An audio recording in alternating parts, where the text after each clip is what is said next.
இப்போ நம்ம பயிற்சி 1.3க்கு தேவையான சில விளக்கங்களை என்ன செய்வோம் பார்ப்போம். ஏற்கனவே கொஞ்சம் பார்த்துருக்கோம், இப்போ மீதி கொஞ்சம் பார்ப்போம். இப்போ கிடைமட்ட கோட்டு சோதனை இது எதுக்கு பயன்படுது அப்படின்னு சொன்னா, ஒன்றுக்கொன்றா இருக்குதான்னு கண்டுபிடிக்கிறதுக்கும் நமக்கு மேற்கோத்தலாக இருக்கான்னு கண்டுபிடிக்கிறதுக்கும் நமக்கு என்ன செய்யுது பயன்படுது. நம்ம ஏற்கனவே ஒரு நிலைக்குத்து கோட்டு சோதனை பார்த்தோம். அது எப்படின்னா சார்பா இல்லையா அப்படிங்கிறத கண்டுபிடிக்கிறதுக்கு என்ன செய்துச்சு பயன்படுச்சு. ஆனால் கிடைமட்ட கோட்டு சோதனை வந்து ஒன்றுக்கொண்டா இல்லைனா மேற்கோத்தலான்னு பார்க்குறதுக்கு ரெண்டையுமே நம்ம அனலைஸ் பண்ணுறதுக்கு நமக்கு என்ன செய்யுது இருக்குது. சரி, இப்போ ஒன்றுக்கொண்டா இருக்கணும்னா என்ன செய்யணும்னா வீச்சகத்தை கவனிக்கணும். துணை சார்பகத்தை இல்லை, வீச்சகத்தை கவனிக்கணும். வீச்சகத்தில் இருக்கிற ஒவ்வொரு ஒய்யும் அப்படின்னு சொன்னால் இப்போ இப்படி தான் இருக்குது. சார்பு ஒவ்வொரு ஒய்யும் எந்த அளவுக்கு வீச்சகம் போகுதோ அந்த எந்த அளவுக்கு இடைவெளி இருக்கோ அந்த இடைவெளியில் இருக்கிற ஒவ்வொரு ஒயிலையும் இருந்து நம்ம கிடைமட்டு கோடு வரைஞ்சி பார்த்தோம்னா ஒரே ஒரு இடத்துல தான் என்ன செய்யணும் சந்திக்கணும். ஒரே ஒரு இடத்துல தான் சந்திக்கணும். அந்த ஒரு புள்ளியில் சந்திச்சா அதை நம்ம வந்து என்ன சொல்கிறோம் 1 to 1 சொல்கிறோம். இப்போ வந்து இப்படி ஒரு சார்பு வரைகிறேன், இதை பார்த்த உடனே தெரியுது இந்த சார்பு இங்கேருந்து இங்கே வரைக்கும் போயிருக்கு, இங்கேருந்து இங்கே வரைக்கும் என்ன செய்திருக்கு போயிருக்கு. ஆனால் எந்த இடத்துல இதில் கோடு போட்டாலும் ஒரு புள்ளியில் தான் என்ன செய்யும் சந்திக்கும். இப்படி ஒய்யச்சிலேருந்து நம்ம கோடு போட்டாலும் ஒரு புள்ளியில் தான் சந்திக்கும். அதனால் நம்ம என்ன செய்யலாம், இதை ஒன்றுக்கொன்று அப்படின்னு சொல்லலாம். சரி, அடுத்தது சார்பானது மேற்கோத்தலாக இருக்க துணை சார்பகத்தில் உள்ள அனைத்து ஒய்க்கும் ஒய் வழியாக செல்லும் கிடைமட்ட கோடு வளைவரை குறைந்தபட்சம் ஒரு புள்ளியிலையாவது என்ன செய்யணும் சந்திக்கணும். அப்போ சந்திக்காமல் இருக்கக்கூடாது. குறைந்தபட்சம் ஒரு புள்ளியில் சந்திக்காமல் இருக்கக்கூடாது. இங்கே அப்படிதான் ஒரே ஒரு புள்ளியில் சந்திக்கணும்னா கட்டாயம் ஒரு புள்ளியில் தான் சந்திக்கணும். சந்திக்காமே இருக்கக்கூடாது, ஒன்றுக்கு மேலே உள்ள புள்ளியிலையும் சந்திக்கக்கூடாது. அப்படி இருந்தால் தான் ஒன்றுக்கொன்று. இங்கே அப்படி இல்லை, எத்தனை புள்ளியிலனாலும் சந்திக்கலாம். குறைந்தபட்சம் தான் ஒன்று, குறைந்தபட்சம் ஒரு புள்ளி, குறைந்தபட்சம் ஒரு புள்ளியில் சந்திக்கணும். அப்போ என்ன அர்த்தம், சந்திக்காமல் இருக்கக்கூடாது, ஆனால் 2-3 புள்ளியிலலாம் என்ன செய்யலாம் சந்திக்கலாம். சரி, அப்படி சந்திச்சு அதை என்ன சொல்கிறோம் நேர்கோட்டு சார். கிடைமட்ட கோடுனா ஒய்யச்சில் இருந்து வரையப்படுகிற கிடைமட்ட கோடு. சரி, அடுத்து சார்புகளின் சேர்ப்பு எப்படி பார்க்குறோம் அப்படின்னு சொன்னால், இப்போ வந்து ஃபஸ்ட்டு f(x)ங்கிறது எஃப்ங்கிற சார்பு எஃப்ங்கிற சார்பு எக்ஸ்லேருந்து ஒய்க்கு போகுது. இப்போ நம்ம வந்து இப்படி எடுத்துக்கலாம், எஃப்ங்கிற சார்பு இதுதான் எக்ஸ்லேருந்து ஒய்க்கு போகுது, இதுலேருந்து போகிற சார்பு எக்ஸு. இதை நான் அப்படி எடுத்துக்கிறேன், ஏபிசின்னு எடுத்துக்கிறேன், இதை XYZன்னு எடுத்துக்கிறேன். சரியா, இப்போ இதில் இருந்து போகிற இந்த சார்பு தான் நான் எஃப்னு சொல்கிறேன், இந்த சார்பு எஃப். அடுத்தது வந்து ஜியில் இருந்து ஜிங்கிற சார்பு ஒயிலிருந்து செட்டுக்கு போகுது, இதான் ஒய். இதில் இருந்து செட்டுக்கு போகுது, இதை நான் PQRன்னு எடுத்துக்கிறேன். ஜியில் இருந்து இதுதான் ஜி, ஒயில இருந்து எங்கே போகுது செட்டுக்கு போகுது. சரி, அப்படி இருக்கும்போது ஹச் வந்து எக்ஸில் இருந்து செட்டுக்கு போகுது. ஹச்ங்கிறது எங்கே போகுதுன்னா எக்ஸில் இருந்து செட்டுக்கு போகுது. ஆனால் எப்படி போகுதான், h(x) வந்து ஃபஸ்ட்டு g(x)க்கு போகுதான், அடுத்து f(x)க்கு போகுதான், அடுத்து g(x)க்கு போகுதான். அப்போ இதில் வந்து நம்ம பார்த்தோம் ஃபார் ஆல் எக்ஸ். இப்போ நம்ம இதை எப்படி சொல்லணும்னா, இப்போ ஏலேருந்து ஃபஸ்ட்டு எஃப்லேருந்து போகும்போது இப்படி வச்சுக்கலாம், a(x) இப்படி போகுது. சரியா, இதுக்கு பேர் f(x), இதுவும் f தான், இதுவும் f(ன்னு என்ன செய்யலாம் எழுதலாம். அடுத்து இங்கே இருந்து என்ன செய்யலாம் ஜிக்கு போகலாம். இப்போ இந்த f(x) இது உள்ள f(x)ஆக இருக்குது, இதில் இருந்து ஜிக்கு போகலாம், ஸோ அப்படி போச்சுன்னா ஜியுடன் எஃப்பின் சேர்ப்பு எனலாம். அப்போ ஒரு சார்பானது எக்ஸில் இருந்து ஒய்க்கு போகுது, அப்புறம் இன்னொரு சார்பு ஒய்யில இருந்து செட்டுக்கு போகுது. அப்போது நம்ம இன்னொரு சார்பு வரையறுக்கிறோம், அதுதான் ஹச்சு. அந்த ஹச்சு எப்படி போகுதுன்னா ஹெச் ஆஃப் எக்ஸ் இது எப்படி போகுது அப்படின்னா ஜிஆ எஃப் ஆஃப் எக்ஸ்லேருந்து போகுது. ஜிஆ எஃப் ஆஃப் எக்ஸ் அப்படி போச்சு அப்படின்னு சொன்னால் அதை என்ன சொல்கிறோம், சேர்ப்பு அப்படின்னு சொல்லலாம். அதை இப்படி குறியிடலாம். இது என்ன சொல்லலாம், இப்படி குறியிடலாம். இதுக்கு அர்த்தம் என்ன அப்படின்னா g dot f of x, இதோட அர்த்தம் என்னன்னா g o f of x, g o f of x. First வந்து இந்த ஜி டாட் எஃப் இதுதான் சேர்ப்பு. இந்த ஜி டாட் எஃப் வந்து g o f of x, g o f of x. அப்போ ஃபஸ்ட்டு எஃப் ஆஃப் எக்ஸ் கண்டுபிடிக்கணும், அப்புறம் நம்ம என்ன செய்யணும், ஜி ஆஃப் எக்ஸ் கண்டுபிடிக்கணும். ஸோ இதுதான் நம்ம சேர்ப்பு ஃபங்க்ஷன். சம்ஸ் பார்க்கும்போது இன்னும் கொஞ்சம் தெளிவாக நமக்கு என்ன செய்யும் புரியும். அதுக்கு அடுத்து நம்ம பார்த்தோம்னா தேற்றம் 1.2. இந்த தேற்றம் 1.2 என்ன சொல்லப்பட்டிருக்கு, எஃப்ங்கிறதும் ஒன்றுக்கொண்டு சார்பு, ஜியும் ஒன்றுக்கொண்டு அப்படின்னா அந்த சேர்ப்பு சார்புமே ஒன்றுக்கொண்டு தான் அப்படின்னு சொல்லியிருக்கு. எஃப்பும் ஒன்றுக்கொண்டு ஜியும் ஒன்றுக்கொண்டு அப்படின்னா சேர்ப்பு சார்பு எதாக இருக்குமா, நமக்கு ஒன்றுக்கொண்டு ஆக இருக்குமா. சேர்ப்பு சார்புனா அதாவது இந்த G composite G dot F, இந்த ஜி காம்போசிட் எஃப், இந்த ஜி காம்போசிட் எஃப் நமக்கு என்ன செய்யும், ஒன்றுக்கொண்டா இருக்கும். சரி, இப்போ நம்ம வந்து எஃப் ஒன்றுக்கொண்டுன்னு சொல்லியிருக்கு. எஃப் ஒன்றுக்கொண்டுன்னா நமக்கு என்ன நிறுவனம், 2 நிறுவனம் இருக்குது. அதில் ஒன்று நம்ம என்ன எடுக்கலாம், F from first F from வந்து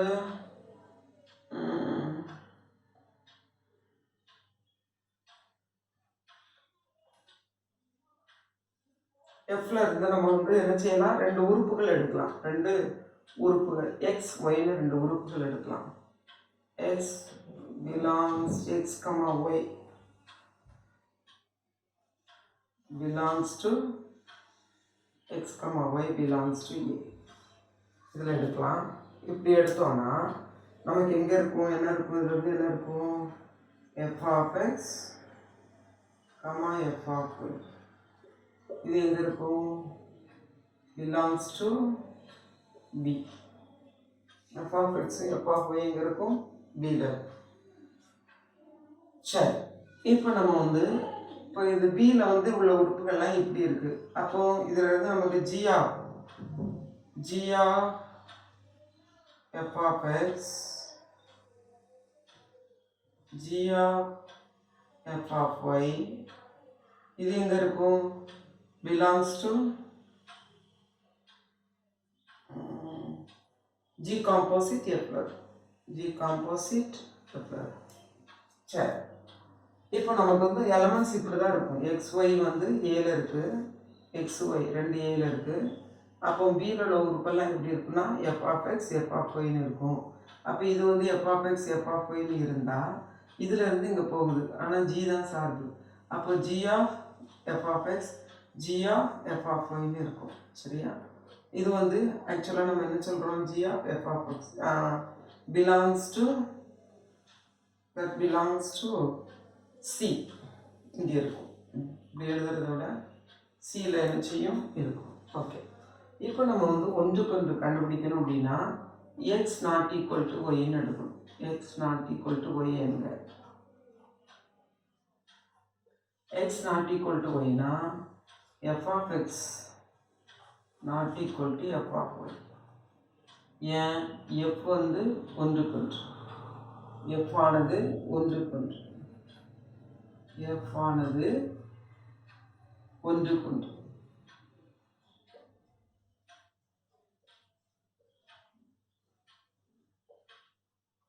சரி, அடுத்தது இது நாட் ஈக்குவல் டு, இது 2 நாட் ஈக்குவல் டு. இப்போ இது எங்கே இருக்குது, பியில் இருக்குது. இது 2 நாட் ஈக்குவல் டு அப்படின்னா g o f of x not equal to g o f of y. ஏன், ஜி ஆனது ஒன்றுக்கொன்று, ஜி ஆனது ஒன்றுக்கொன்று. சரி, அப்போ ஜி ஆஃப் எஃப் ஆஃப் எக்ஸ்னா g composite f not equal to of x not equal to G composite f of y. G composite f of y. அப்போ இந்த மொத்த ஃபங்க்ஷன் என்னது நாட் ஈக்குவல் டு அப்படின்னா G composite f ஆனது கொஞ்சம் இப்போ x not equal to yன்னு வந்துட்டு G composite f of x not equal to G composite f of yன்னு வந்தா G composite f என்னது கொஞ்சம் வந்து அப்போ இதில் தேற்றம் என்ன சொல்லுது அப்படின்னா நம்ம எடுக்கிற ரெண்டு எங்கே சேர்க்கிறோமோ எந்த ரெண்டு சார்பு சேர்க்கிறோமோ அந்த ரெண்டு சார்புமே ஒன்றுக்கொன்றா இருந்தால் கிடைக்கிற ஆன்சருமே சேர்க்கிற அந்த ஆன்சருமே நமக்கு என்னதான் இருக்கும் ஒன்றுக்கொண்டா தான் இருக்கும் அப்படின்னு சொல்லி தேற்றம் நமக்கு என்ன செய்யுது சொல்லும்.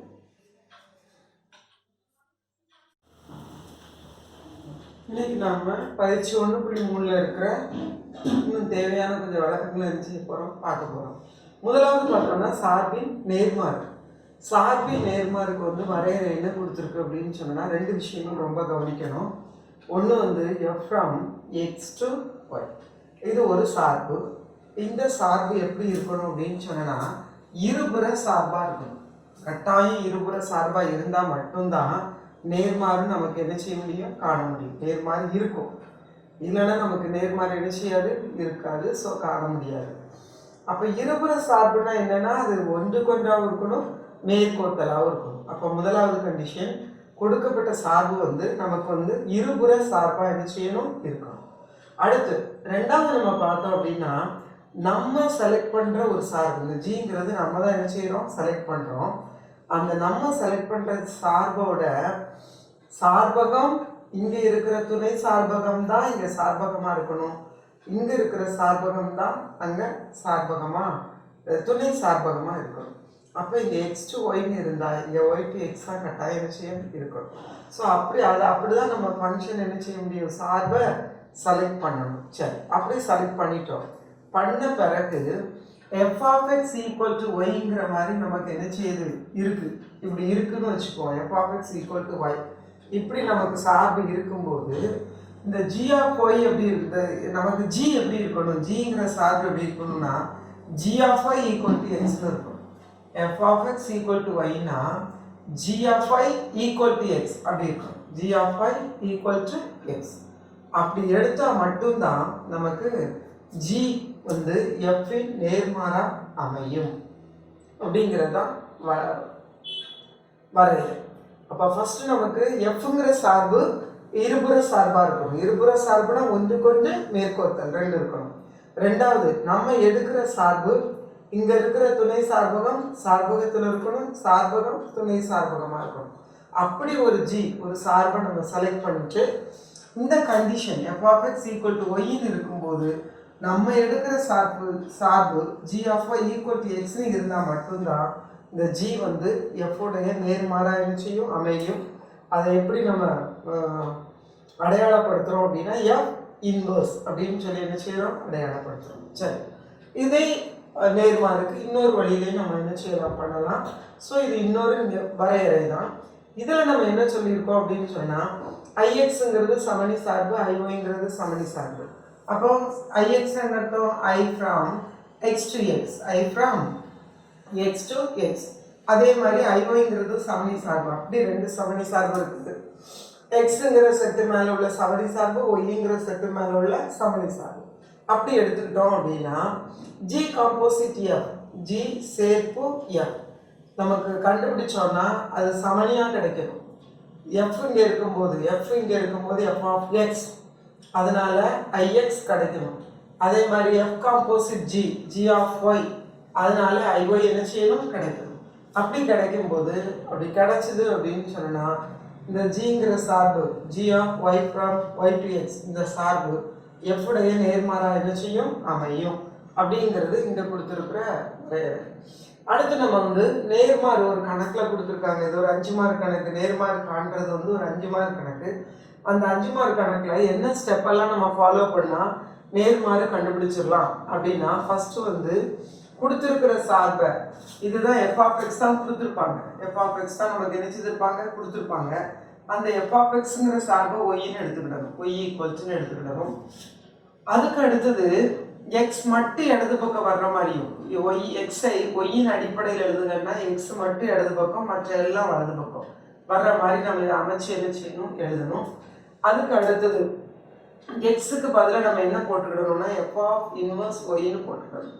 எக்ஸுக்கு பதிலாக நம்ம எஃப் இன்வர்ஸ் ஆஃப் ஒய் அப்படின்னு சொல்லி போட்டுட்டோம்னா அது வந்து ஃபுல்லாகவே நமக்கு ஒய்யின் கோவையாக இருந்துச்சுக்கிறோம் அமைக்கிறோம். அதான் ஒய்யின் கோவையாக மாற்றுவோம் அப்படின்னா எக்ஸ் இருக்கிற இடத்துல என்ன போட்டுறணும் எஃப் இன்வர்ஸ் ஆஃப் ஒய்ன்னு போட்டணும். F inverse of y. அதுக்கு அடுத்து மாற்றின பிறகு எங்கெல்லாம் ஒய் இருக்கோ அங்கெல்லாம் என்ன செய்யணும் எக்ஸை போட்டணும். போட்டோம்னா நமக்கு எஃப் இன்வர்ஸ் ஆஃப் எக்ஸ் என்ன செய்யணும் கிடைச்சிடும். 4 ஸ்டெப் தான். ஃபர்ஸ்ட் ஸ்டெப் என்ன, கொடுத்துருக்கிற சார்பு தான் எஃப் ஆஃப் எக்ஸ். அதை வந்து நம்ம ஒரு பேர் கொடுக்குறோம், நம்ம தான் பேர் கொடுக்குறோம் ஒய். ஸோ ஒய்ன்னு சொல்லி பேர் வச்சுக்கணும்.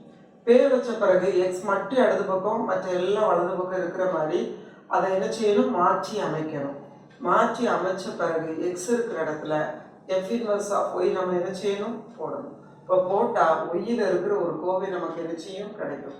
அதில் எங்கெல்லாம் ஒய் இருக்கோ அங்கெல்லாம் எக்ஸ் மாற்றிட்டோம்னா நம்ம நேர்மாறு என்ன செய்தெல்லாம் கண்டுபிடிச்சிக்கலாம். ஓகே, சம் வரும்போது இன்னும் தெளிவாக பார்ப்போம். அடுத்தது பார்த்தோம்னா சார்புகளின் இயற்கணித செயல்பாடுகள். சார்புல என்னென்ன செயல்பாடுகள் இருக்கு நம்ம என்ன செய்ய போறோம் பார்க்க போறோம். அல்ஜிப்ரிக் கண்டிஷன்ஸ் என்ன இருக்கு அப்படின்னு பார்த்தோம்னா எக்ஸுங்கிறது கணவன் எடுத்துக்கிறோம். எக்ஸ் வந்து ஒரு மெய் மதிப்பு சார்புன்னு எடுத்துக்கிறோம். அப்போ எக்ஸுங்கிற கணவன் வந்து subset of real numbers R equal to R அப்படின்னு எடுத்துக்கிடலாம். சரியா? எஃப் மற்றும் ஜி ரெண்டு ஃபங்க்ஷன் எடுத்துருக்கிறோம். இப்போ இந்த எக்ஸுங்கிற கணத்துல இருக்கிற ஒரு உறுப்பு எடுக்கிறோம். அந்த உறுப்பு இந்த கண்டிஷன்ஸ் எல்லாம் நமக்கு என்ன செய்யுது சரியா வரும் அப்படின்னு சொல்லி வரையறுக்கப்படுகிறது. நம்ம இது வந்து ஏன் வந்துச்சு எப்படி வந்துச்சுன்னு இல்லை, இது வந்து இடது பக்கமும் வலது பக்கம் சமமாக தான் வருங்கிறத அவங்க கண்டுபிடிச்சி ஒரு வரையறையா நமக்கு இது டெஃபினிஷனாக என்ன செய்திருக்காங்க கொடுத்துருக்காங்க. ஸோ அதனால் நம்ம வந்து இது அப்படியே நம்ம என்ன செய்துக்கலாம் எடுத்துக்கலாம். ஏன்னா இதில் இடது பக்கத்தை தனியாக நம்ம சால்வ் பண்ண முடியாது. ஏன்னா ரெண்டு சார்பு ஒரு உறுப்பு இல்லாமல் வெறும் சார்பை வச்சு கூட்டவோ கழிக்கவோ எதுவுமே என்ன செய்ய முடியாது பண்ண முடியாது. ஸோ சார்பில் நம்ம என்ன பண்ணணும்னாலும் அதுக்கு உள்ளே இருக்கிற உறுப்பு நமக்கு தேவையாக இருக்குது. அதனால இடது பக்கம் ஒன்றுமே நம்ம செய்ய முடியாது. ஸோ சப்போஸ் இதை கேட்டாங்க அப்படின்னா கட்டாயம் இதை தான் செய்து ஆகணும். எஃப் ஆஃப் எக்ஸ் தனியாக கண்டுபிடிக்கணும், ஜி ஆஃப் எக்ஸ் தனியாக கண்டுபிடிக்கணும், கண்டுபிடிச்சு கூட்டணும். ஸோ இதுதான் ப்ரொசீஜர். இடது பக்கம் நம்ம தனியாக ஒன்றும் பண்ண முடியாது. அதனால தான் இது அவ்வளோத்தையும் நம்ம வரையறையாக என்ன செய்திருக்கோம் எடுத்திருக்கோம். இப்போ இதில் வந்து நம்ம பார்த்தோம்னா எஃப் ஜி ரெண்டு சார்பை நம்ம வந்து கூட்டுறதுக்கு பதிலாக எஃப் ஆஃப் எக்ஸுங்கிற அந்த சார்பையும் ஜி ஆஃப் எக்ஸுங்கிற சார்பு இது ரெண்டுமே பாலினாமியல்ஸ் பல்லுறுப்பு கோவைகள். அதை ரெண்டையும் சேர்த்து என்ன செய்திடலாம் கூட்டிடலாம். அதே மாதிரி கழிக்கிறதுக்கு பதிலாக ரெண்டையும் என்ன செய்திடலாம் கழிச்சிடலாம். பெருக்கிறதுக்கு பதிலாக ரெண்டையும் பெருக்கிடலாம். நமக்கு பாலினாமியல் இப்போ வந்து பல்லுறுப்பு கோவை, அதனால ஒவ்வொரு சார்பும் நமக்கு பல்லுறுப்பு கோவையாக கிடைக்கும். அப்போ ரெண்டு பாலினாமியலை நம்ம என்ன செய்திடலாம் பெருக்கிடலாம்.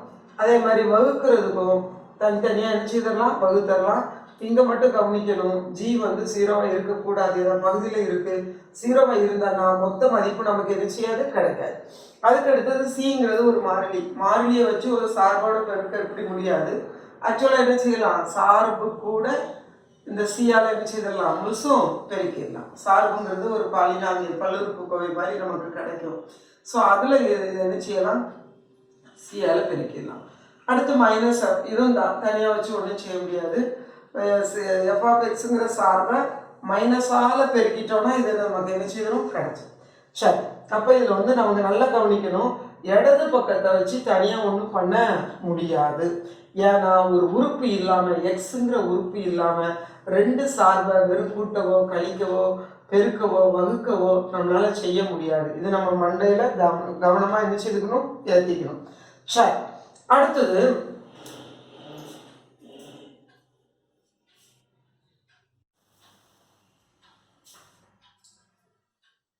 இன்னைக்கு நம்ம சார்புகளின் பண்புகள் பற்றி பார்க்க போகிறோம். இதில் சார்புகளில் ஏற்கனவே உள்ள இந்த பண்புகள் எல்லாம் என்ன செய்யலாம் செயல்படுத்தலாம். முதலாவது பார்க்கணும்னா பண்புகளை செயல்படுத்தணும்னா நமக்கு கட்டாயம் உறுப்பு வேணும். உறுப்பு இருந்தால் மட்டும்தான் என்ன செய்ய முடியும் செயல்படுத்த முடியும். முதல்ல நம்ம பார்க்குறோம் சேர்ப்பு பண்பு. சேர்ப்பு பண்பில் எஃப்ஜி இது ரெண்டையும் நம்ம கூட்டிட்டு அப்புறம் இதை கூட்டினாலும் இது ரெண்டையும் கூட்டிட்டு இதை கூட்டினாலும் நமக்கு மதிப்பு என்ன செய்யாது மாறாது. சேர்ப்பு பண்பு. அடுத்து பரிமாற்று பண்பு. பரிமாற்று பண்பில் இடம் ஆர்டர் நமக்கு வரிசை மாறினாலும் மதிப்பு மாறாது. அடுத்தது வந்து பூஜ்ஜிய சார்பு. நமக்கு வந்து ஏற்கனவே உள்ள பண்பு வந்து சமணி பண்பு மாதிரி. இங்கே இருக்கிற பூஜ்ஜிய சார்பு தான் நமக்கு சமணியாக என்ன செய்யுது, செயல்படுது. ஸோ சமணி பண்பு இங்கே என்ன செய்யும், சரியாக ஒர்க் அவுட் ஆகும். அடுத்தது பார்த்தோன்னா எதிர்மறை. எஃப்போட எதிர்மறை என்ன அப்படின்னா -f. ஸோ ரெண்டையும் நம்ம சேர்த்து கூட்டோம்னா நமக்கு பூஜ்ஜிய சார்பு என்ன செய்யும், கிடைக்கும். ஸோ இந்த பண்பும் நமக்கு செயல்படுத்தலாம். அடுத்து நம்ம வந்து இது டிஸ்ட்ரிபியூட்டிவ்லான்னு சொல்லுவோம். நமக்கு வந்து பிரித்து எழுதுறது f(f) × g fh இப்படி நம்ம எழுதினாலும் சேர்த்து எழுதினாலும் இதோட மதிப்பு என்ன செய்யாது, மாறாது. பரவல் விதின்னு சொல்லிடுறது என்ன சொல்லுவோம். அதுக்கடுத்தது சார்பு மற்றுள்ள மாறிலி C1 C2ங்கிறது மாறிலியாக இருந்தால் கூட நமக்கு இந்த பண்பு என்ன செய்யும், செயல்படுத்தப்படும் அப்படிங்கிறத நம்ம என்ன செய்யறதுல பார்க்குறோம். இது எல்லாமே பண்புகள் சார்புகளையும் செயல்படுத்தலாம் அப்படிங்கிறதுக்காக நம்ம இதை பார்த்துக்கிறோம். சம்மில் வரும்போது தேவைக்கு பார்ப்போம். அடுத்தது தேற்றம். இந்த தேற்றத்தில் என்ன சொல்லியிருக்கு அப்படின்னு சொன்னால், 2 சார்பு எடுத்திருக்காங்க. ஒன்று வந்து என்ன, FGன்னு சொல்லி 2 சார்பு, FGன்னு சொல்லி 2 சார்பு எடுத்திருக்காங்க. கொடுக்கப்பட்ட கணம் வந்து எக்ஸ்ன்னு எடுத்துட்டோம் அப்படின்னு சொன்னால் இரு மெய்மதிப்பு சார்புகள், இதுவும் மெய்மதிப்பு சார்பு, இதுவும் மெய்மதிப்பு சார்பு அப்படின்னு சொன்னால் இது என்ன செய்யும், இந்த பரவல் விதி நமக்கு நிரூபிக்கலாம் அப்படின்னு சொல்லி கொடுத்துருக்காங்க. ஃபஸ்ட்டு நம்ம வந்து எக்ஸ்ன்னு சொல்லிட்டு ஒரு உறுப்பு எடுக்கிறோம். x belongs to x, கொடுக்கப்பட்ட கணத்தில் எக்ஸ்ன்னு சொல்லி உறுப்பு எடுக்கிறோம். சரி, ஃபஸ்ட்டு நம்ம இடது பக்கம் எடுப்போம். இடது பக்கத்தில் என்ன இருக்குது, f(g + h) of x. இப்போ நமக்கு இது என்ன ஆகும், இது எஃப்ங்கிறது ஒரு சார்பு, ப்ராக்கெட்டில் இருக்கிறது இன்னொரு சார்பு. அப்போ 2 சார்பு பெருக்கிருக்கு. அப்போ பெருக்கல் விதிப்படி இதை செய்யலாம். பெருக்கல் விதிப்படி செய்தோம்னா f(x) அப்புறம் g + h(x). இது என்ன யூஸ் பண்ணுறோம், பெருக்கல் விதி, பெருக்கல் யூஸ் பண்ணுறோம். அதுக்கு அடுத்தது இங்கே பார்த்தோன்னே இது கூட்டல் இருக்கு. ஸோ கூட்டல் விதி யூஸ் பண்ணலாம். அப்போ f(x) × g(x) + h(x). இதில் வந்து கூட்டல் இருக்கு. கூட்டல் பயன்படுத்திருக்கோம். அதுக்கு அடுத்தது என்னன்னா பரவல் விதி பயன்படுத்த போகிறோம். பரவல் விதி என்ன, இது 2 பெருக்கணும். அப்போ f(x) × g(x). அதே மாதிரி இதையும் பெருக்கணும். f(x) × h(x). இதில் பரவல் விதி என்ன செய்கிறோம், பயன்படுத்துகிறோம். சரி, அதுக்கு அடுத்து நம்ம என்ன பண்ணுறோம் அப்படின்னு சொன்னால் அகைன் பெருக்கல் பயன்படுத்தலாம். இது 2 பெருக்கிறது பயன்படுத்தலாம். பயன்படுத்தினோன்னா f × g(x), f × h(x), f × h(x). சரி, இப்போ இந்த 2 கூட்டலை என்ன செய்யலாம், பயன்படுத்தலாம். கூட்டல் பயன்படுத்தினோன்னா fg + fh of x. இப்போ நமக்கு வந்து இடது பக்கம் ஆரம்பித்தா நமக்கு வலது பக்கம் என்ன செய்யச்சு, கிடச்சிருச்சு. இப்போ நம்ம உறுப்பை நீக்கிட்டோன்னா, இந்த எக்ஸுங்கிற உறுப்பை நம்ம நீக்கிட்டோன்னா என்ன கிடைக்கும், therefore f(g + h) = fg + fh. என்ன செய்துட்டோம், கொண்டு வந்துட்டோம். இதில் இருந்து இதை என்ன செய்துட்டோம், கொண்டு வந்துட்டோம்.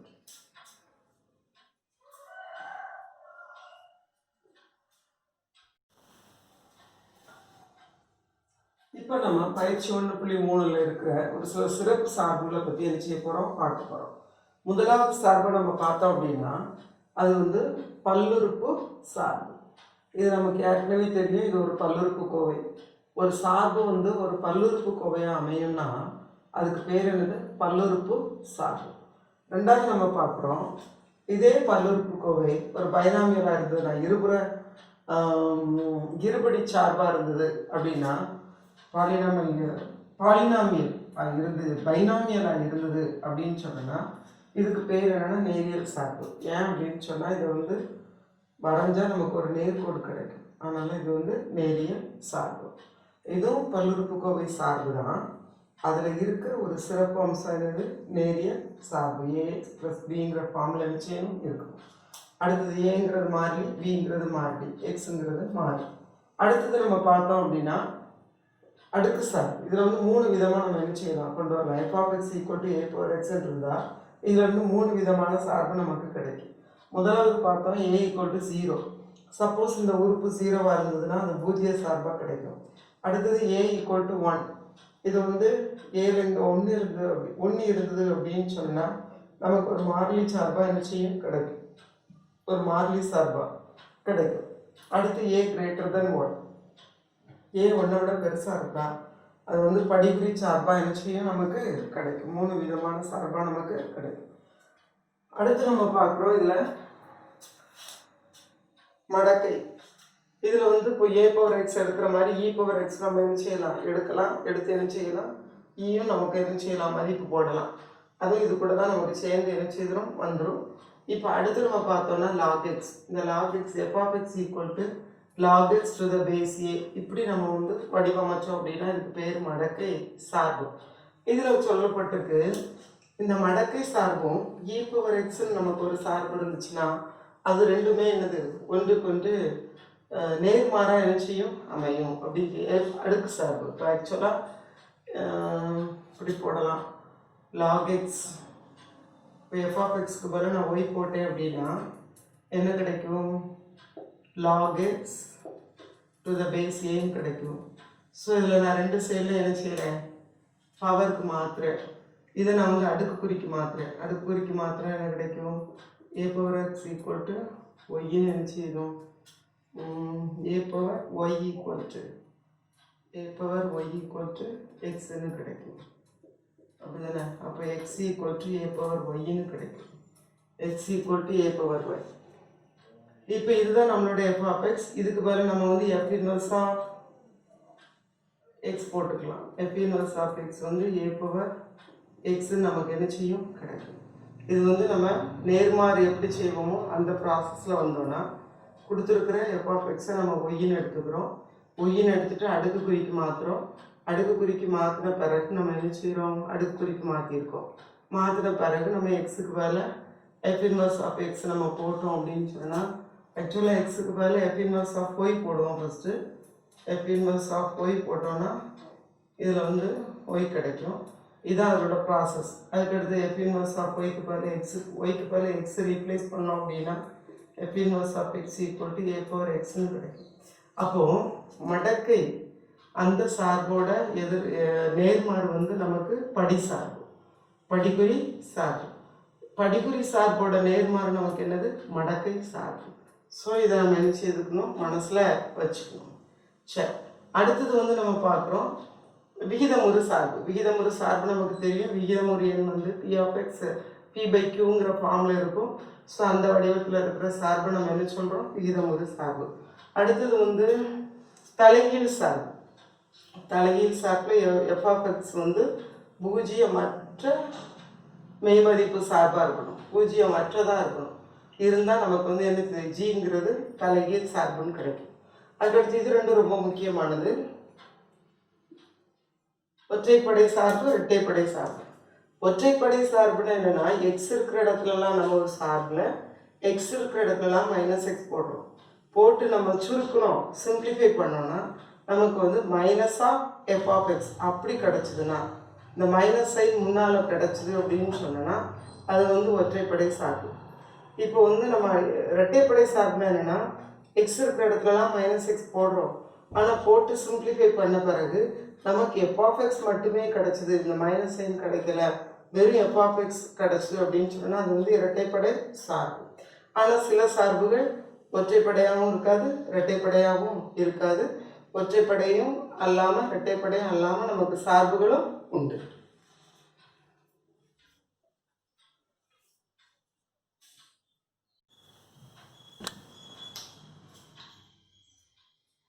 எடுத்துக்காட்டு 1.21 நம்ம இப்போ பார்க்க போகிறோம். இதில் வந்து கொடுத்துருக்கு எஃப்ங்கிறது மெய் மதிப்பு சார்பு. மெய் மதிப்பு சார்புனா ஆர் வரைக்கும் என்ன செய்யலாம் இருக்கலாம். முழு எண்கள் முழுவதும் இருக்கிற ஆறுங்கிற நம்பர் லைனில் இருக்கிற என்ன என்னாலும் இருக்கலாம். அடுத்தது எஃப் ஆஃப் எக்ஸ் வந்து square root of X square minus 5x + 6ன்னு சொல்லி நினச்சிருக்காங்க கொடுத்துருக்காங்க. அப்படி கொடுத்தா மீட்பெரு சார்பகத்தை காண்பு கொடுத்துருக்காங்க. சார்பகம்னா எக்ஸ் வேல்யூஸ், சார்பகம்னா எக்ஸோட மதிப்பு.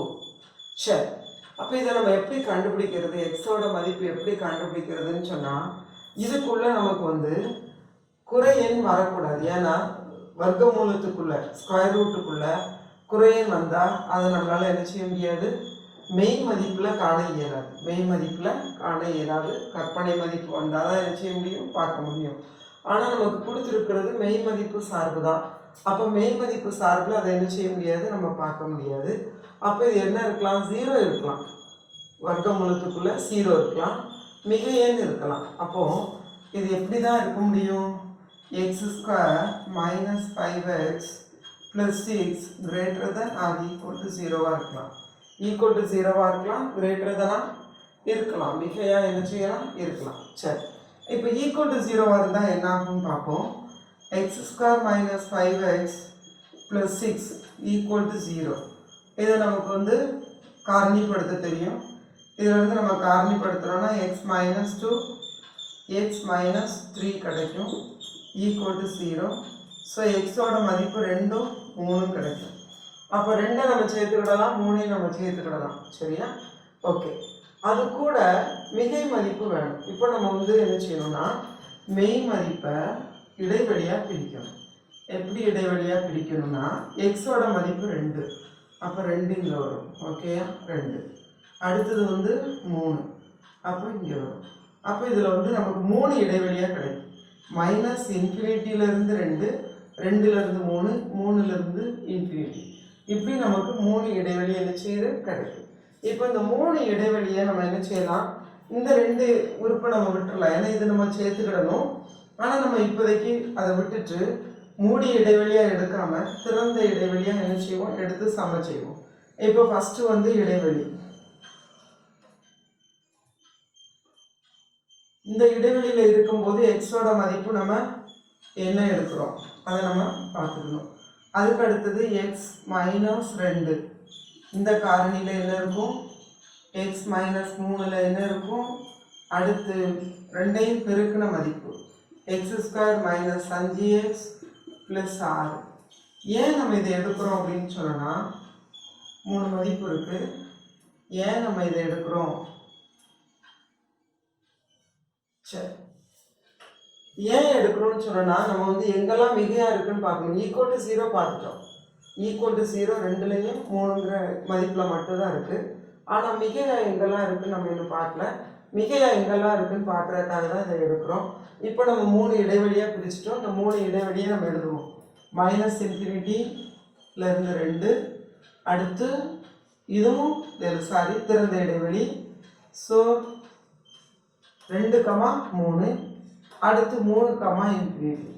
முதல் இடைவெளி மைனஸ் இன்ஃபினிட்டி டு 2, 2லேருந்து 3, 3லேருந்து இன்ஃபினிட்டி. ஏன்னா இந்த 2, 3ங்கிற மதிப்பு நம்ம இங்கே கண்டுபிடிச்சாச்சு. அதனால இதில் நம்ம திறந்த இடைவெளியில் எழுதிடுறோம். இதுக்கு இடையில நம்ம ஒரு மதிப்பு எடுக்கலாம், எடுத்து சம என்ன செய்யலாம். இதுக்கு நடுவில் என்ன இருக்குது, 0 இருக்குது. அப்போ எக்ஸுக்கு பதிலாக நான் 0 எடுத்துக்கிறேன். எக்ஸுக்கு பதிலாக 0. இப்போ இதில் நான் 0 போட்டேன்னா இது -2 ஆயிடும். -2 குறை.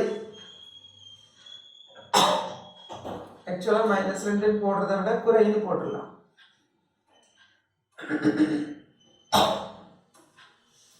இந்த மொத்த மதிப்பு குறையாயிரும். இதில் 0 போட்டனாலும் மொத்த மதிப்பு குறையாயிரும்.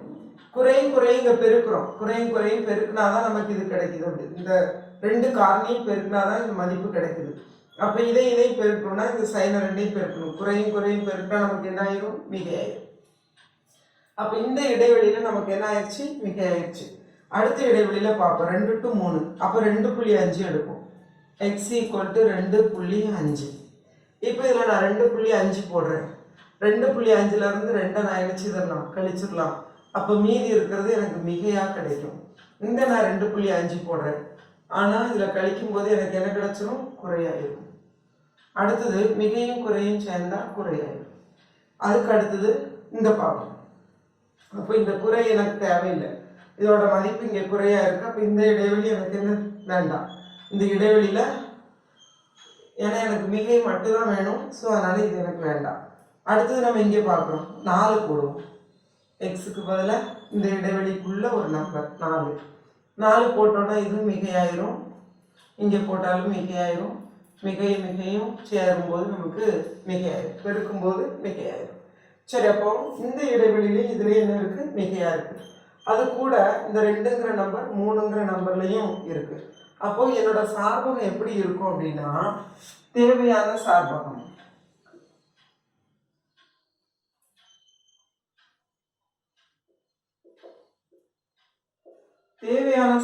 எப்படி இருக்கும்னா, -∞ இருந்து 2, அது கூட இந்த நம்பரையும் சேர்த்துட்டேன் அப்படின்னா 2ஓட முடிய இடைவெளி. அடுத்தது அது கூட இந்த இடைவெளியிலையும் மிகை. அப்போ இதை எடுக்கணும். இதில் வந்து இந்த இடைவெளி கூட இந்த 3 நான் சேர்த்துட்டேன்னா 3, ∞. ஸோ இதுதான் என்னோட தேவையான சார்பகம்.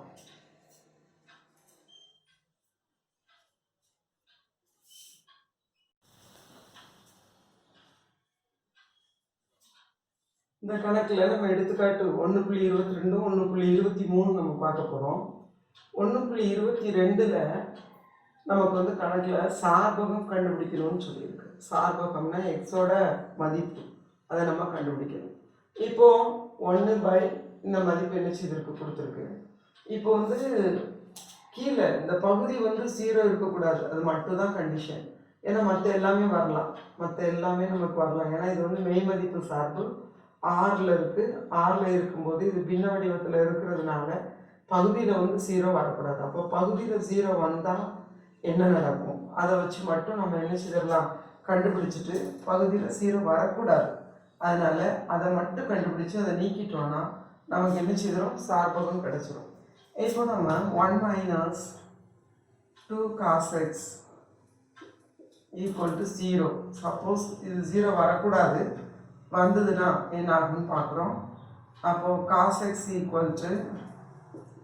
1 அங்கே போயிடும், ஸோ -1 ஆயிரும்.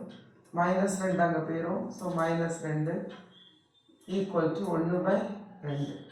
cos x-ஓட மதிப்பு 1/2ன்னா எக்ஸோட மதிப்பு என்ன வரும்? 5/3 வரும். எப்போ நமக்கு 1/2 கிடைக்கும்? எக்ஸோட மதிப்பு 5/3 தான். 60 டிகிரியாக இருக்கும்போது 1/2 கிடைக்கும். ஓகே, அடுத்தது வந்து இதில் இருந்து நம்ம எக்ஸோட மதிப்பை கண்டுபிடிச்சிட்டோம். ஆனால் இது வந்து சிறப்பு மதிப்பு மட்டும்தான். ஆனால் இதில் வந்து பொதுவான மதிப்பு கண்டுபிடிக்கணும். அப்போ பொதுவான மதிப்பு என்ன ஆகும்னா, பொதுவான மதிப்பு ஒவ்வொரு ரவுண்டுக்கும் வரும். ஒவ்வொரு ரவுண்ட்லேயும் அந்த 1/2 எங்கே வருதோ அதெல்லாம் வரும். ஸோ அதனால் பொதுவான மதிப்போட காசில் வரும்போது பொதுவான மதிப்புக்கு நமக்கு வந்து 2n π ± π தான் இதோட மதிப்பு, π/3. இதுதான் பொதுவான மதிப்பு. இப்போ வந்து ஒரு நம்ம கோஆர்டினேட் ஆக்சிஸ் போட்டோம்னா ஒவ்வொரு ரவுண்ட்லேயும் நமக்கு என்ன செய்யும்? அந்த 1/2 வந்துகிட்டே இருக்கும். ஸோ அதான் 2n π ± π/3. இதை வந்து 3rd சாப்டரில் நம்ம ரொம்ப தெளிவாக என்ன செய்வோம்? படிப்போம். சரி, இந்த பொதுவான மதிப்பு நமக்கு என்ன செய்யக்கூடாது? இப்போ வரக்கூடாது, மற்ற எல்லாமே வரலாம். அப்போ நம்மளோட சார்பகம் என்னாச்சு? சார்பகம் வந்து என்னாச்சு? ஆர் மைனஸ், ஏன்னா இதெல்லாம் வரக்கூடாது, 0 வரக்கூடாது, அதனால் இது வரக்கூடாது. -2n π ± π/3. இது மட்டும் நமக்கு என்ன செய்யக்கூடாது? வரக்கூடாது, மற்ற எல்லா மதிப்பும் வரலாம். அதான் இது, அதான் நம்மளோட சார்பகம் இதுதான். சரி, அடுத்தது இங்கே பார்ப்போம் வீச்சகம். வீச்சகம் பார்த்தோம்னா மொத்த மதிப்பு தான் வீச்சகம். அப்போ நம்ம முதல்ல cos x-லேருந்து ஆரம்பிப்போம். So -1 < cos x < 1. ஏன்னா cos x-ஓட மதிப்பு குறைஞ்ச மதிப்பு -1, அதிகபட்சமான மதிப்பு 1. சரி, அது கூட நமக்கு இப்போ என்ன -3ஆல் நம்ம பெருக்கணும், அப்படி தானே? சரி, 3ஆல் பெருக்குவோமா? ஃபஸ்ட்டு -3ஆல் பெருக்குனா நமக்கு வந்து இன்இக்வாலிட்டி மாறும். அப்போ நமக்கு -3 -1 greater than or equal to -3 cos x பெருக்குறோம்.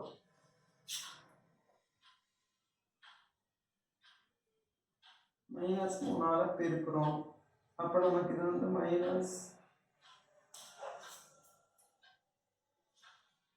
First நம்ம 3ஆல் பெருக்கிக்குவோம். 3ஆல் பெருக்குனா இது 3 cos x less than or equal to 3. அடுத்து நமக்கு வந்து என்ன வேணும்? மைனஸ் சைன் வேணும். அப்போ இன்இக்வாலிட்டி மாறும். So 3 greater than or equal to -3 cos x greater than or equal to -3. சரி, அதுக்கு அடுத்தது வந்து என்ன ஆகும்? 1 நம்ம என்ன செய்கிறோம்? கூட்டுறோம். அப்போ 1 + 3 greater than or equal to 1 - 3 cos x greater than or equal to 1 - 3. இப்போ இதை நம்ம சேர்த்தோம்னா 4 greater than or equal to 1 - 3 cos x greater than or equal to -2 வந்துடும். இப்போ நம்ம வந்து இதில் தலைகீழி வேணும். இது வரைக்கும் வந்துடுச்சு. cos xல ஆரம்பிச்சு 3 சேர்த்தோம், -1 சேர்த்தோம், 1 சேர்த்தோம். ஸோ இங்கே வரைக்கும் வந்துடுச்சு. இப்போ நம்ம தலைகீழி ஆக்கும்போது நம்மளுடைய இன்இக்வாலிட்டி மாறும். இன்இக்வாலிட்டி எப்பெல்லாம் மாறும்னா மைனஸால் பெருக்கும் போதும் இன்இக்வாலிட்டி சேஞ்ச் ஆகும். தலைகீழியமான ரெசிப்ரோக்கல் எடுக்கும்போது நமக்கு என்ன செய்யும்? இன்இக்வாலிட்டி சேஞ்ச் ஆகும். ஸோ இங்கே நமக்கு ரெசிப்ரோக்கல் தேவை இருக்குது. ஸோ எல்லாம் ரெசிப்ரோக்கல் எடுத்துட்டோம் அப்படின்னு சொன்னால் அகெயின் இன்இக்வாலிட்டி என்ன செய்யும்? சேஞ்ச் ஆகும். அப்போது 1/1 - 3 cos x less than or equal to -1/2 -1/2. இப்போ நமக்கு என்ன கிடச்சிருக்கு? -1/2 விட சின்னதாக இருக்கணும், 1/4 விட பெருசாக இருக்கணும். இப்போ நம்ம தனித்தனியாக எழுதிக்கிட்டோம். ஃபஸ்ட்டு இது ரெண்டையும் நம்ம எழுதிக்கிட்டோம் அப்படின்னா 1/1 - 3 cos x greater than or equal to 4 மற்றும் கூட என்ன இருக்கணும்? 1/3 cos x less than or equal to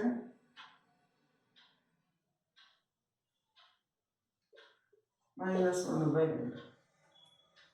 இப்போ நம்மளோட நம்பர் லைன் போடுவோம். நம்பர் லைன் போட்டால் என்ன வரும்? -1/2 இந்த இருக்குது, 1/4 இந்த இருக்குது, இங்கே இன்ஃபினிட்டி இருக்கும், இங்கே -∞ இருக்கும்.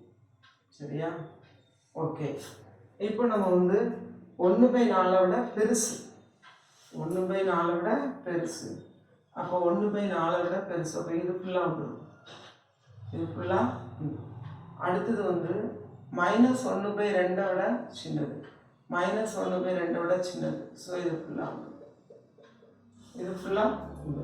அப்போ நமக்கு வந்து வீச்சகம் என்ன ஆகும்? வீச்சகம் வந்து இந்த இடைவெளி -∞ இருந்து -1/2. ஆனால் இது திறந்ததா மூணதா அப்படின்னு பார்க்கணும்னா ப்ளஸ் தான் நான் ஈக்குவல் டு போட்டிருக்கு. ஈக்குவல் டு இருந்தால் அதையும் சேர்த்து விடணும். அப்போ மூடியது யூனியன். இங்கே பார்க்குறோம் அடுத்த இடைவெளி, இந்த இடைவெளி. இது உண்டா கிடையாதான்னா இதுலேயும் கீழே ஈக்குவல் வந்துருக்கு. அப்போ மூடியது தான், சேர்த்துக்கிட்டோம் அதை. ஸோ இதுதான் நம்மளோட வீச்சகம்.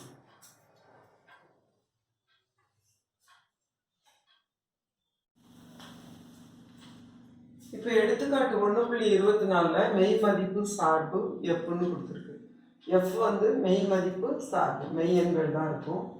எஃப் ஆஃப் எக்ஸோட ஃபங்க்ஷன் இப்படி கொடுத்துருக்கு. F of X equal to square root of 9 - x² by square root of x² - 1 இப்படி கொடுத்துருக்கு. அப்படி கொடுக்கும்போது சாத்தியமான மீப்பெரு சார்பகத்தை காண்க. சார்பகன்னா எக்ஸோட வேல்யூஸ், அதை என்ன செய்யணும் பார்க்கணும். எக்ஸுக்கு என்னென்ன மதிப்புலாம் போடலாம். மேலே பார்த்தோம் அப்படின்னா ரூட்டுக்குள்ள வர்க்கமூலத்துக்குள்ள குறை மதிப்பு வரக்கூடாது. அப்போ குறை மதிப்பு வரக்கூடாதுன்னா எது வரலாம்? 9 minus X square greater than or equal to 0 வரலாம். சரியா? அது கூட அப்போ மற்றும் அது கூட நமக்கு இங்கே என்ன இருக்கலாம்னா குறை மதிப்பும் வரக்கூடாது. ஏன்னா வர்க்கமூலத்துக்குள்ள இருக்கு, குறை மதிப்பு வரக்கூடாது. அதே நேரத்தில் பகுதியில் இருக்கு, அப்போ 0வும் வரக்கூடாது. அப்போ எக்ஸ் ஸ்கொயர் மைனஸ் 1 கட்டாயம் மிகையாக தான் இருக்கும். இந்த ஈக்குவல் டு என்ன செய்ய முடியாது? போட முடியாது. ஏன்னா ஈக்குவல் டு 0 என்ன செய்யக்கூடாது? வரக்கூடாது. சரி, இப்போ இதில் இருந்து நம்ம வந்து இதை பிரித்தோம் அப்படின்னு சொன்னால் ஈக்குவல் டு 0 ஆக்குறோம். இப்போ இதை ரெண்டாக கூட பிரிச்சுக்கலாம்னு நினைக்கிறேன். ஈஸியாக தான் இருக்கும்.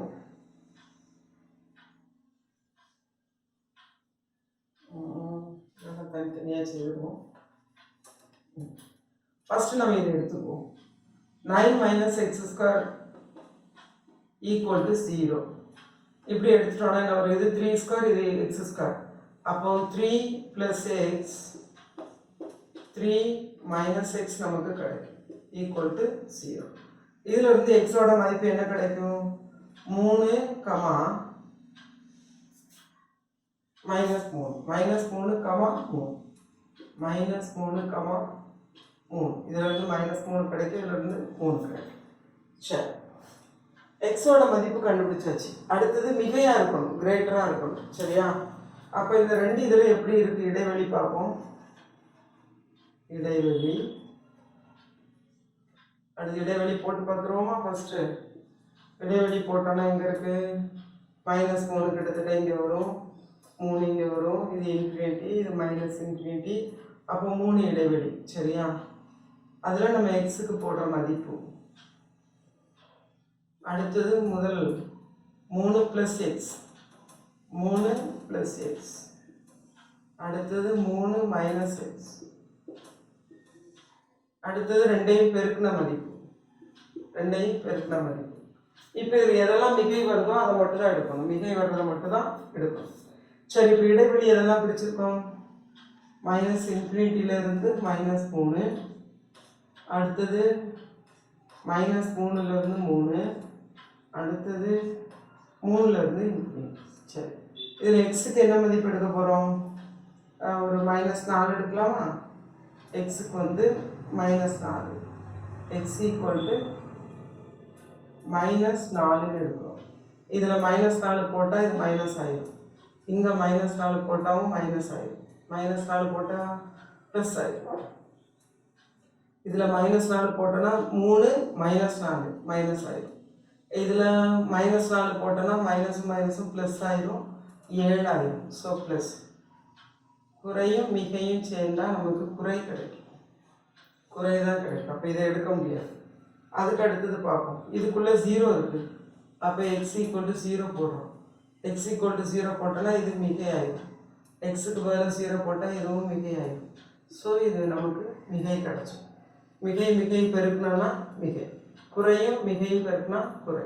சரி, அதுக்கு அடுத்தது ஏன்னா இது ரெண்டையும் பெருக்கினா தான் இது கிடைக்கும், அதனால நம்ம பெருக்கி போடுறோம். அடுத்தது இங்கே பார்த்தோம்னா இங்கே வந்து 4 போடலாம்.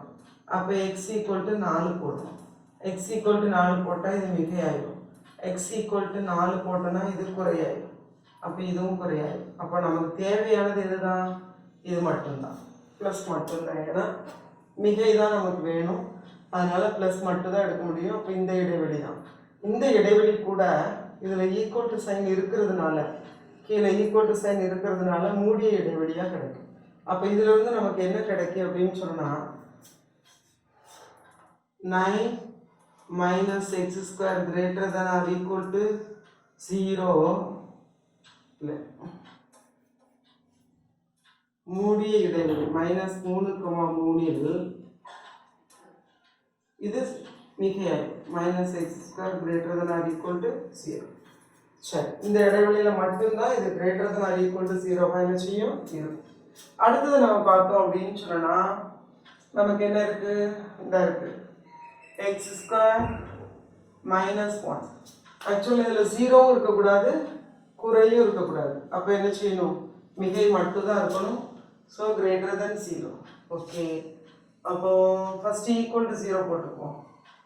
equal to 0 போட்டோம்னா x square x plus 1 into x minus 1 equal to 0.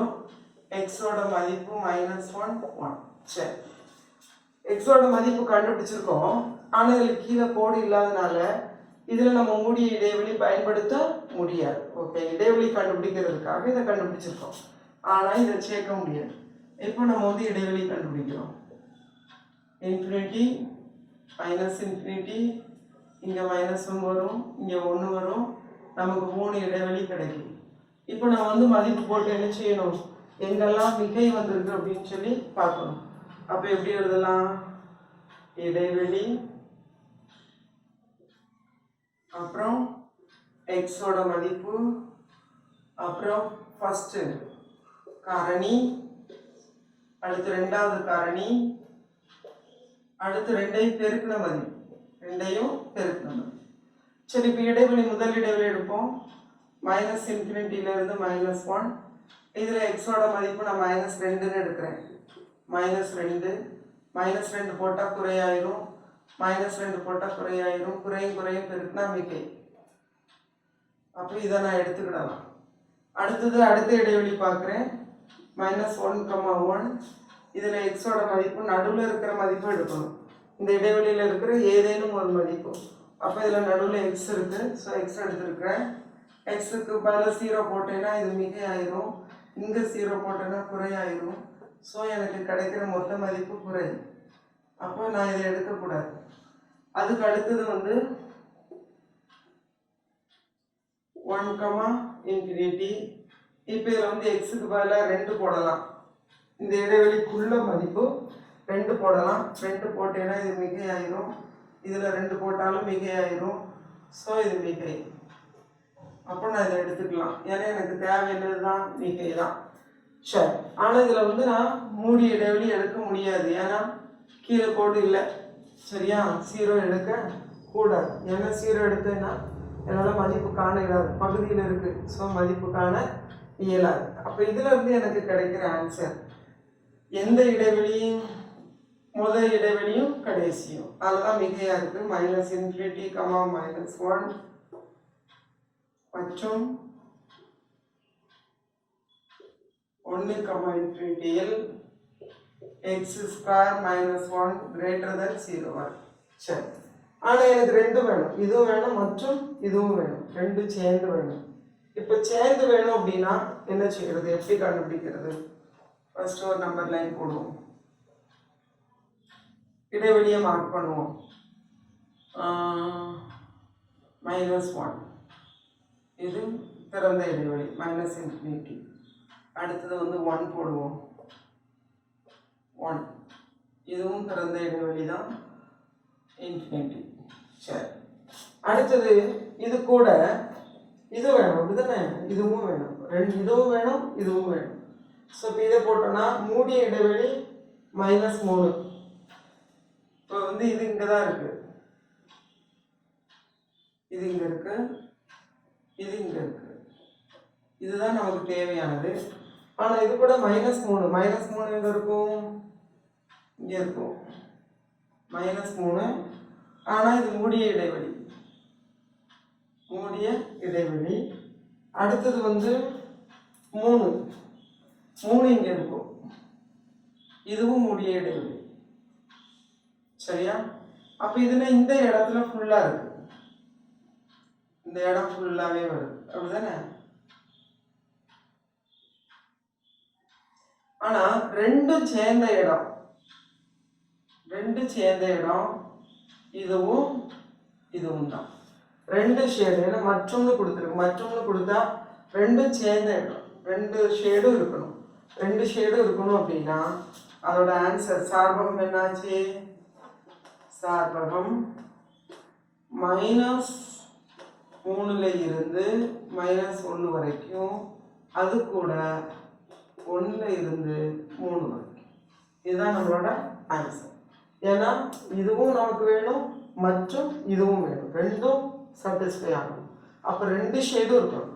அப்போ ஃபஸ்ட்டு ஷேடும் அதில் போயிருக்கணும், ரெண்டாவது நம்ம இதுக்குள்ள ஷேடு போடும்போது அதுவும் போயிருக்கணும். அது ரெண்டும் போன இடம் இங்கே இவ்வளவு, இங்கே இவ்வளவு.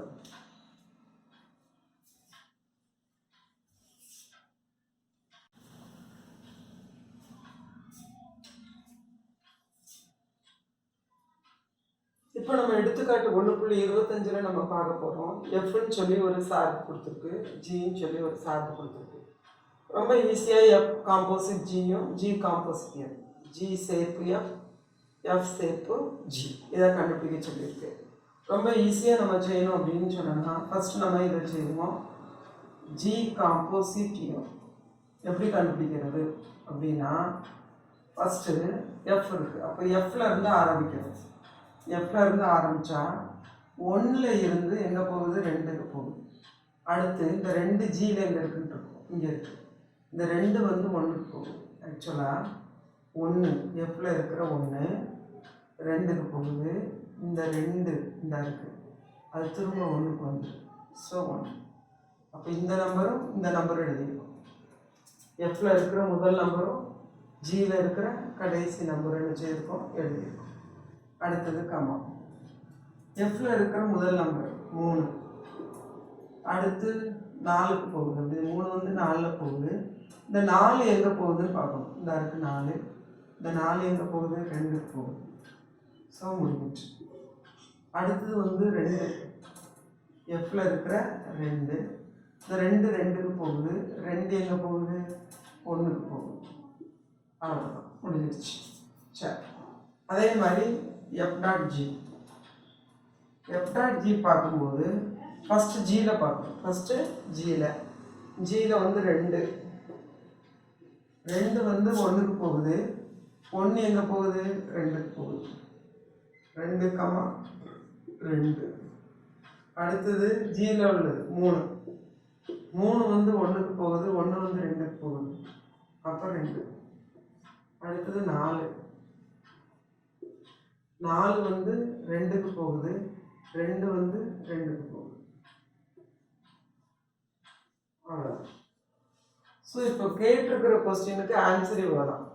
கேட்டிருக்க கொஸ்டினுக்கு ஆன்சர் இது வரைக்கும் போதும், சரியா? ஆனால் நமக்கு ஈஸியாக ஆன்சர் கிடச்சிருச்சு. எப்படி கிடச்சிருச்சுங்கிறத கொஞ்சம் நம்ம நினச்சிருக்கோம், பார்த்து வச்சுக்குவோம். மற்றபடி எக்ஸாம்பிள் நம்ம போதும், டெஸ்ட்டில் எழுதணும்னா இவ்வளோ நமக்கு போதும். சரி, இப்போ நமக்கு என்ன நடந்திருக்கு அப்படின்னா எஃப்போட சார்பகம், எஃப்பின் சார்பகம் பார்க்கணும். சார்பகம் என்ன, எஃப்பின் சார்பகம் எஃப்போட முதல் உறுப்பு 1 3 2, 1 3 2. எஃப்பின் வீச்சகம், எஃப்பின் வீச்சகம், வீச்சகம் என்ன, எஃப்பின் வீச்சகம் 2 4 2. அப்போ 2, 4. அடுத்தது ஜியின் சார்பகம்,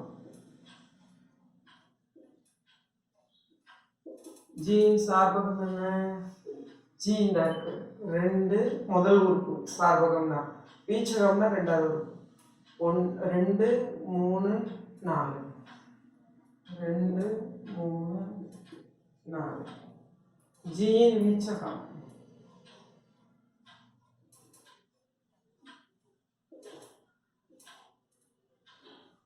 ஜியின் வீச்சகம்னா ஜியின் 2வது உறுப்பு.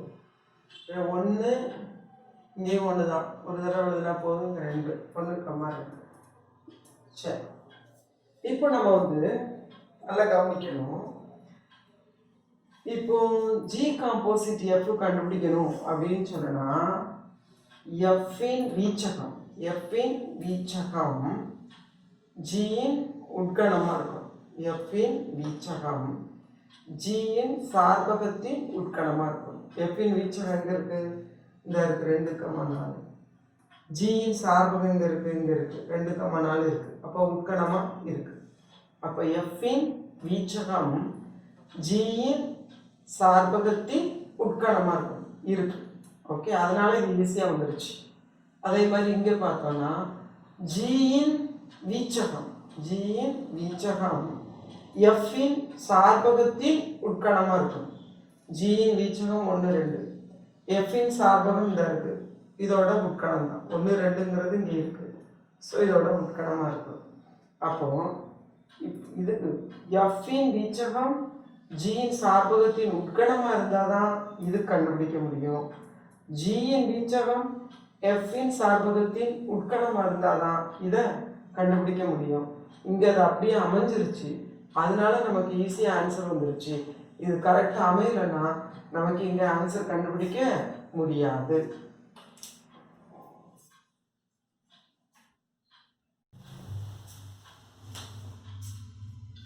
இப்போ எடுத்துக்காட்டு 1.26 நம்ம பார்த்தோம் அப்படின்னு சொன்னால் இதில் வந்து என்னெல்லாம் இருக்கு?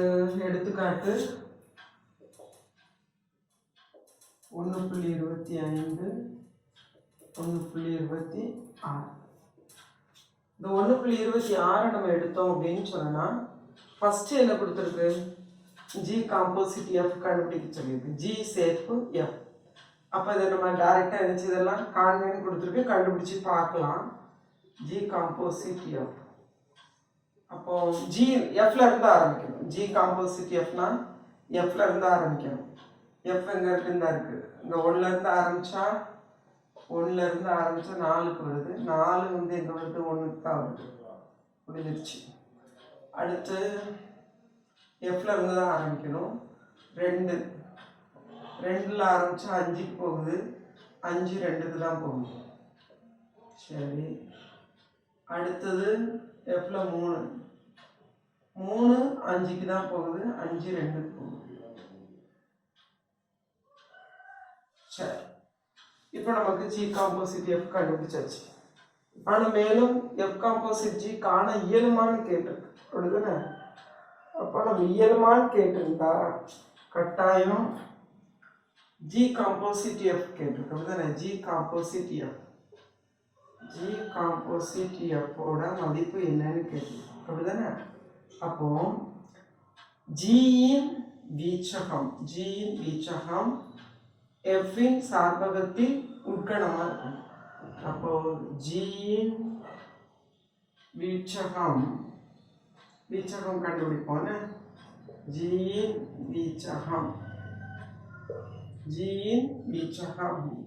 எஃப்பின் சார்பகத்தில் உட்கணமாக இருக்கணும். ஜியின் வீச்சகம் என்ன? இந்த இருக்கு. ஜியின் வீச்சகம்னா 1 2 4. 1 2 4. எஃப்பின் சார்பகம்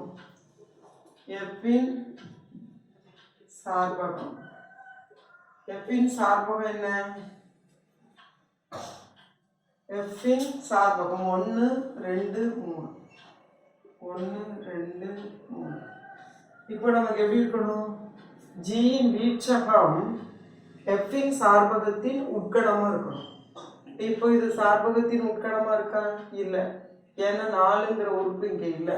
சரியா? 4ங்கிற இந்த உறுப்பு இங்கே இல்லை. அப்போ இது வந்து வீச்சகம் வந்து ஜியின் வீச்சகம் வந்து எஃப்பின் சார்பகத்துக்கு உட்கணமாக இல்லை. அப்போ ஜியின் வீச்சகம் எஃப்பின் சார்பகத்திற்கு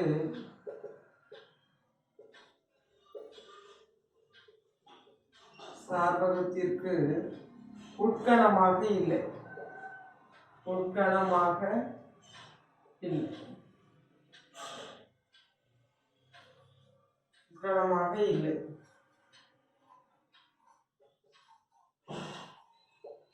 Therefore,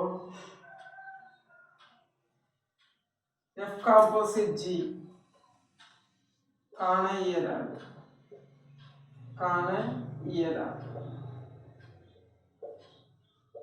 சரி, இப்போ வேணா நம்ம செக் பண்ணி பார்ப்போம். எஃப் காம்போசிட் ஜிக்குன்னா ஜியில் இருந்து ஆரம்பிக்கணும். ஜியில் இருக்கிற 4 1க்கு போகுது, 1 4க்கு போகுது. ஓகே, பிம்பம் இருக்கு. அடுத்தது ஜியில் இருக்கிற 5 பார்ப்போம். 5 2க்கு போகுது, 2 5க்கு போகுது, அதுவும் ஓகே. அடுத்து ஜியில் இருக்கிற 6 4க்கு போகுது, இங்கே 4 இல்லை. 6 வந்து 4க்கு போயிடுது, அங்கே இங்கே 4 இருக்கணும். 1 இருக்கு, 2 இருக்கு, 3 இருக்கு, 4 இல்லை. அதனால என்ன செய்ய முடியாது? காண முடியாது.